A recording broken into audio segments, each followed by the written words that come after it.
Okay, so it's been a long time, it feels like, since Ashes Ascendancy launched, and we finally have an update for the newest expansion, the Natural Magic expansion. And this is going to be launching in late May/early June, and they thought that they would give a formal announcement to the expansion structure they have planned and give backers a first look at what's coming. So, each of the upcoming expansions is designed to pair easily with the Ashes Ascendancy starter set. Each will feature an existing magic type and provide 10 dice that features the magic type to ensure new players have the simplest path forward for expanding their collection. So, Ashes Ascendancy came with 10 of the Astral and Artifice dice. So this Ashes Ascendancy set, the natural expansion, is going to come with 10 of the nature dice. Therefore, if you have both of the products, you will have enough to play both of these sets because you will have 10 of the dice that you want for each of your Pheonixborn, whether they be 5 nature and 5 astral, or 10 astral and 5 nature and 5 artifice or whatever. There will be 2 new Pheonixborn decks in every expansion, and each combining that expansion's featured magic type with astral or artifice magic. Love co-op or solo play. Each expansion will also include the new Dragonborn opponent, which I'm very excited to see, which they do not feature in this article, so I will not show it, but I'm very excited for the new Dragonborn. I think it's going to be a lot better than Skasa Kalani, because there's an actual... I'm not going to get into it. When they reveal it, I'll get into it. Offering up new opposing playstyles and challenges to overcome, face the Dragonborn with your new or existing decks, or build new decks designed to compete with this singular foe. And there's going to be a lot of support for the already released Astral and... I always forget what it's called, Artifice decks, which we'll get into. With that said, let's take a look at the new Pheonixborn soon to be entering the fray. And to be clear, I've already seen this article because I was too excited. I didn't even think about recording a video until I was like, wait a second, I have dots. I need to share these dots. So, first up, we've already been spoiled on this. If you haven't been spoiled, let's go over her. This is Meve Lumenvale, Pheonixborn of Aristed. And battlefield of 6, 17 HP, spellboard of 4. When we compare this with Issa Brightmoor, this is the Artifice Nature Pheonixborn. She has 1 more battlefield, 1 less life, and 1 less spellboard, which is an interesting way to do it. You have less HP, you have less spellboard, but you have a bigger battlefield, which we'll get into why. It's going to be pretty obvious why when we look at her cards. Her ability is Power Split, Side Action, Exhaust, and a gear. Choose up to 2 cards you control. Place an Artifice die from your exhausted pool onto each of those chosen cards. And this is very similar to Issa Brightmoor's ability, except you don't get to draw any cards. Issa Brightmoor is a Side Action, Exhaust, and a gear. Draw 2 cards and place an Artifice die from your exhausted pool onto a card you control. So you get to place 1 more die in exchange for not drawing 2 cards. Now, Ashes is kind of weird in that drawing cards is not always... In every other game, drawing cards is like the best thing you can do because it gives you more options, it might give you more resources, it might whatever, right? But in Ashes, you only have your 10 dice and you have to spend those 10 dice to do your stuff. So if you have spent your 10 dice, drawing those cards will do nothing for you basically. In fact, in some cases, it might hurt you because you could take mill damage the next round. So this is kind of a sidestep in terms of power, in my opinion, as opposed to just being a straight upgrade or downgrade compared to Issa Brightmoor, but it is also very similar to Issa Brightmoor's ability. However, I think this will work better for her cards than it will for Issa Brightmoor's, but a lot of Issa Brightmoor's cards are also just staples, in my opinion, so this also upgrades a lot of Issa Brightmoor's cards. So, Summon Snapseed, ready spell, spellboard, cost a main action to play. This is the sort of one exception, I think, to cards, or to the drawing card argument, where if you just draw your ready spells that don't cost anything to play, that means you get to start... A, that means you get cards to stall with, because they cost main actions to put out. And B, you don't hurt... It doesn't hurt you at all, because it doesn't cost any dice to put them out there. But anyways, main action, exhaust, and a leaf. Place a Snapseed Conjuration onto your battlefield. If this spell is charged, place an additional Snapseed Conjuration onto your battlefield. So if you charge this beforehand, you get 2 of them for 1 dice, which is very, very good. Snapseed is just a 0/1/0, but you can still use them as a chump blocker if you want. Snapseed Conjuration Battlefield Solar Sprout main action, discard this unit. If this was charged, place a Snap Trap Conjuration onto your battlefield. And it has Wilt. Discard this card at the end of the round unless it has an alteration spell attached to it. So her base deck is going to play a lot like Koji's original deck. Koji was a Symphony Nature, I believe, and Koji honestly should have been a Nature Time based on the way that he played, putting out status tokens and stuff like that, but Time didn't exist at the time. And Snapseed seems pretty useless on its own. Like I said, you can just chump block with it, but the important part is that you can discard it. If it was charged, you can place a Snap Trap Conjuration onto your battlefield. So what is a Snap Trap? This is a Conjuration battlefield, 2/2/0, so that's better. Solar Bloom, main action, discard this unit. If it was charged, place a Floral Tyrant Conjuration onto your battlefield. Now, it is important to note that these are not in yellow boxes, so you can't just discard them when they're already exhausted, which would make them a lot better if you could, because then you could clear your own battlefield for free and it takes up a main action, but you can't. This also does not have the Wilt ability, so it won't be discarded automatically at the end of the round, so you could try to keep this around for the next round and charge it next round to get the Floral Tyrant onto the battlefield. So we don't know what that is yet, because they have not yet shown it to us, but I'm assuming it's going to be a very powerful unit, because you have to work a lot to get it out. You have to get out the Snapseed, that costs a leaf already, then you have to charge it and discard it, and then you have to charge this and discard this, but it doesn't cost any more dice to get rid of it and evolve it, basically. So in theory, this is a 2/2 for 1. It just costs 1 leaf to get this guy out, and whatever the next form is going to be is also going to be a whatever for 1 dice. Except it takes time to charge each individual unit because you only have so many main and side actions, in theory. So, Mieve Lumen Veil uses natural and artifice magic to cultivate powerful green technologies and growing methods, filling up the battlefield with vicious vegetation. Spread your Snapseed Conjurations across your greenhouse, then supercharge them with artifice magic and bloom them into snap traps. Furthermore, snap traps can continue to evolve when overcharged, but proper gardening takes time, so you'll have to wait and see what their final form will be. Now, I can't help but notice that this works out really well with Core Supplier, because Summon Snapseed can, for 1 leaf, if this spell is charged, I can place an additional Snapseed onto the battlefield, and Snapseed just needs a Artifice die on it, and Core Supplier has supply 2, it costs 2 to put out, but you get to choose 2 Artifice die from your exhausted pool to put them on the cards you control, so you could place them onto your 2 Snapseeds, and now you have a thing going on. So this is... A lot of Issa Brightmore's cards are just core cards, I think, for Artifice going forward, and you gotta keep those cards in mind when we're looking at these cards.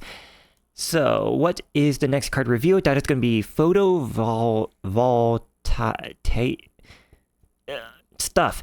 Ready spell, spellboard, side action, and a gear. So this does not cost your main action put out. Side action, if this spell has fewer than 3 status tokens on it, place 1 status token on it and raise 1 die in your active pool 1 level. Now this does not say to exhaust it, so you can do this every single turn.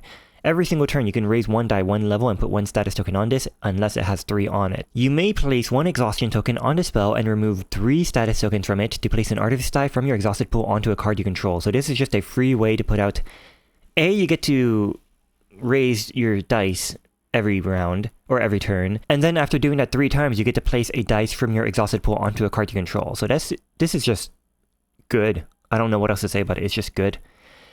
Followed by Botanist, Ally Battlefield, main action, leaf, and a basic. So this is the first technically, the Summon Snapseed also is not an Artifice card. In theory, you can use this in any nature deck. 1/3/1 for 2, not the best stats. Nurture. Side action, attach a nurtured conjured alteration spell to a conjuration you control. And if you are coming from Ashes Ascendancy, if that is your starting point into this game, you might not be aware that there are altered or conjured alteration spells as well as regular alteration spells. So this is a conjured alteration spell. It starts in your alteration or in your conjured deck as opposed to your main deck, and this just comes into play from the conjured pile. So nurtured. Conjured alteration spell unit means you attach this to a unit. Life +1, all life can thrive if shown but a little care. So for a side action, every single turn this does not exhaust her, you can put a nurtured conjure alteration spell onto a conjuration you control. Note that this does not require that they do not already have a nurtured conjured alteration spell attached to them. However, there is a max limit of 2 of these in your deck. So if you do want to put more, even if the botanist is unexhausted, you can't put more out if both of them are already out. However, you can, of course, just chump block with whatever unit you are using to get rid of it and put it back into Conjuration's pile, but then that would sort of defeat the purpose of having the extra life, I guess. So, interesting card to play around with. To properly care for your Snapseed army, you can utilize various tools to protect and grow them. Photovoltaics is a slow but efficient source of magic and charges, while the botanist can provide proper protection for your conjured creatures. Now, in your conjured creatures, so far we have seen a 2/2/0 and a 0/1/0, and these do destroy this unit to place the next stage out. So if you were to put the, where did it go, nurtured onto these, and then you destroy them to put out the next version, the nurtured would go back into your conjuration pile and the next version would come out. It does not get to keep that nurtured alteration spell, unfortunately. But this is a way to keep the Snapseed around onto the next round. It has will to discard this card at the end of the round unless it has an alteration spell attached to it, and that is an alteration spell. So if you want to keep the Snapseed around because you can't charge it, that's a way to keep it around. Now, we are going to be moving on to the Astral Pheonixborn, Kenna Galeheart, Pheonixborn of Chlorophyll, and I'm actually more excited for her than I am for Meave, to be completely honest. Meave seems to play a lot like the original Koji, if you know what Koji played like, and that's just not really my playstyle. It's not my thing, to be completely honest. Battlefield of 7, spellboard of 3, 17 HP. When you compare that to Aaron Frostpeak, Battlefield of 7, 15 HP, and a spellboard of 3. Now, Aaron Frostpeak's, he was sort of balanced around the idea that you would prevent 1 damage from yourself every single round because that's what Astral Die does. You put an Astral Die on yourself and that prevents a damage. So Aaron Frostpeak really had 18 HP basically, assuming that the round goes for 3 rounds. However, Kenna Galeheart has 17 HP and she can still use the Astral Dice. So she basically has 20 HP with a Battlefield of 7 and a Spellboard of 3, so that's pretty cool. Aeromancy, main action, exhaust, look at the top 5 cards of your draw pile, you may reveal an action spell and add it to your hand, then shuffle your draw pile. This is an incredible card. That's an incredible ability. That's actually wild. This costs no dice to do, so you can put her in any deck. You don't have to put her in an Astral deck. She already has 17 HP. She doesn't need the Astral Dice. I mean, she could use it, but she doesn't need the Astral Dice, and her ability does not require that you use an Astral Dice either. So that's actually really wild. You can just search for a Reverberate every single round. Incredible. And it's also super flexible, because you get to choose an action spell and add it to your hand, then shuffle your draw pile. You can just search for whatever you need to search for. It is only the top 5 cards of your draw pile, but decks in Ashes are quite small, so chances are you'll find something that you want. However, what you give up for that is that you don't get to put an Astral Die from your exhausted pool onto yourself for free. Aaron Frostpeak could, for side action, exhaust, and a moon, deal 1 damage to target unit an opponent controls, put 1 Astral Die from your exhausted pool onto this Pheonixborn. So Aaron Frostpeak's value came from dealing damage to an opponent and preventing 1 damage to himself at the cost of 1 dice. That's 2 damage basically for 1, which is good value. Searing Bolt is the first action spell we're going to be seeing. It costs a side action and a nature dice. Deal 2 damage to target unit and opponent controls with the highest life value of units they control. So this is 2 damage for 1, like I said, that's good value. However, it does have to target the highest life value of units they control, which makes this not as good. There's a lot of times when you really don't want to be damaging their highest life value units, like if they have a Shining Hydra. You kind of don't want to be damaging their Shining Hydra, especially when you only deal 2 damage. That's not going to kill it, and that lets them just grow more heads. But if you play this early on, and they just play something that has 2 life at the beginning of the round, and you say, okay, well, I'm just going to kill it. Take it off the board. That's a good thing to do, I guess. Next up is Puncturing Wind, action spell, discard, side action, and a moon. Lower 2 dice and target opponent's active pool 1 level. Then choose a target unit or Pheonixborn that opponent controls. It cannot be declared as a blocker or guard for the remainder of the turn. Now that is quite exciting. Lowering 2 dice is good for 1 dice. That's pretty good value, and you get to make it so they can't block or guard with their Pheonixborn or a target unit.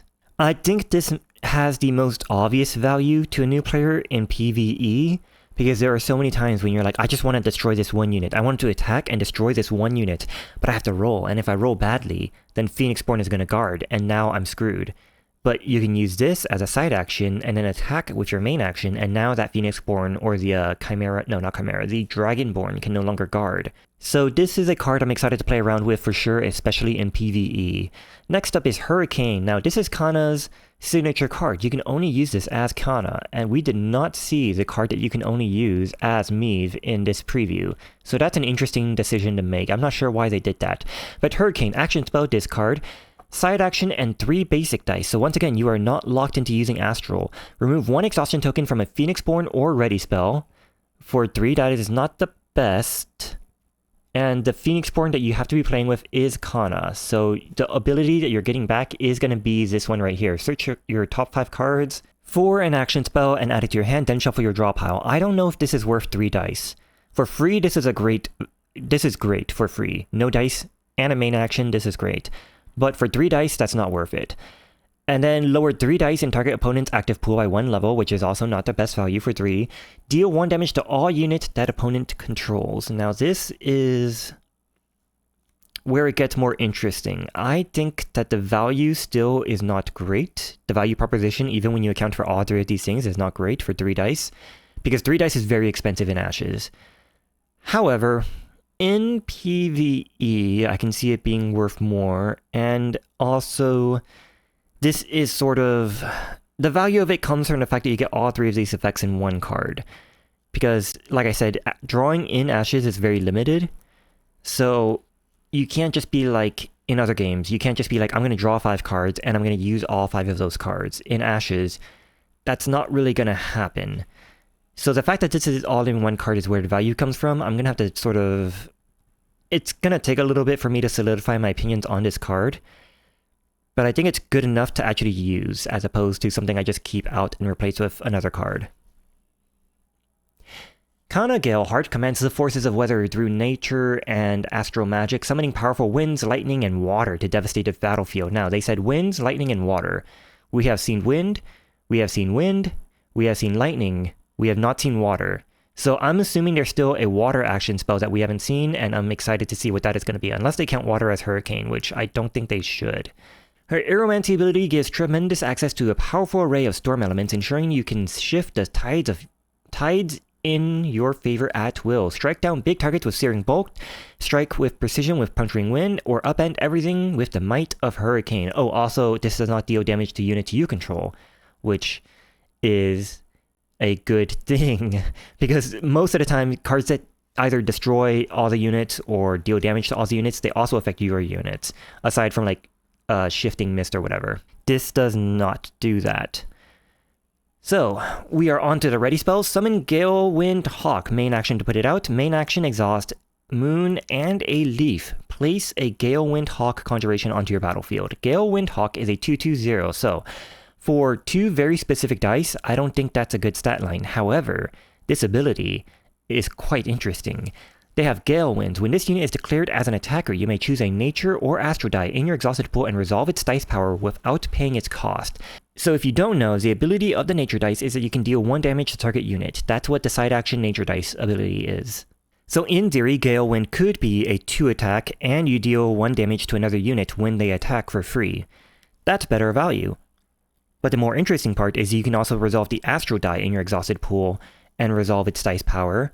And part of the problem with playing Aaron Frostpeak is that his signature card is where Aerial Strike. Aerial Strike is an action spell, discard side action and a basic dice. If your Pheonixborn has an astral die on it, deal 4 damage to target unit and opponent controls. And up till now, we did not have a main action that could put an astral die onto your Pheonixborn. So timing for playing Astral Strike was or Aerial Strike was kind of strange, because you had to use your side action to get the dice onto Aaron Frostpeak, and then you have to wait till next turn to use Aerial Strike. And by that time, your Pheonixborn might not longer have that dice, so it wasn't guaranteed that you could play your Aerial Strike unless you use some time cards.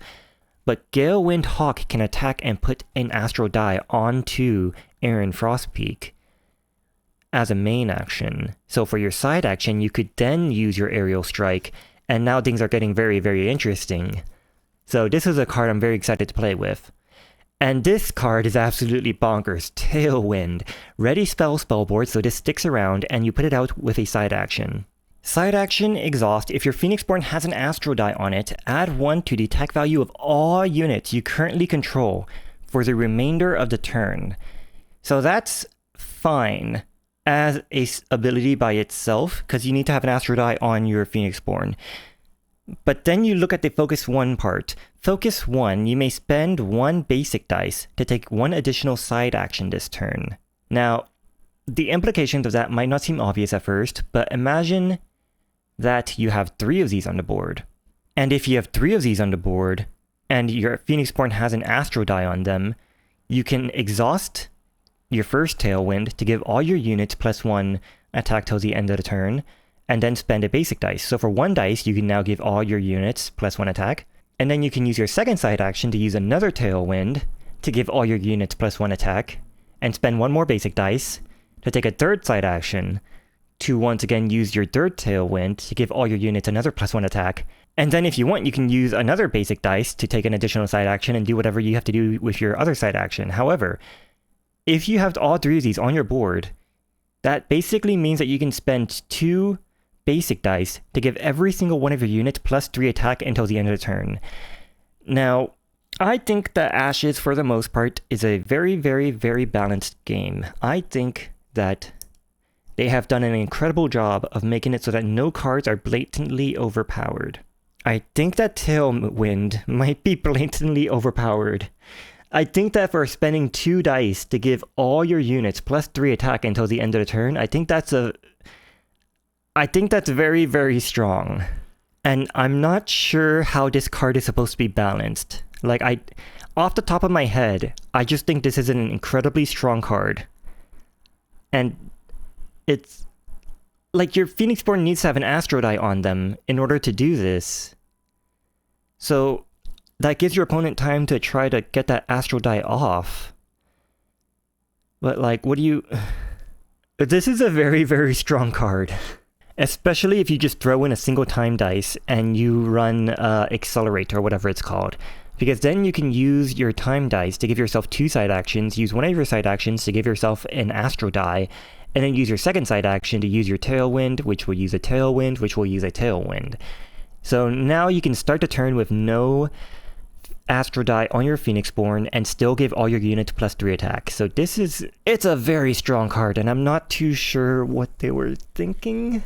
I think that the base cost should use a basic dice, so that if you want to give all your units +3 attack, it will cost 5 dice as opposed to 2. But who knows? What? Maybe... yeah. Very strong card. Soaring alongside Kana are her trustty Galewind Hawks. These conjurations carry a small fraction of Kana's weather summoning capabilities, flexibly calling forth the power of nature or astral magic as conditions demand. As all of these winged fighters flock together, Tailwind threatens to unleash a mighty gale force attack.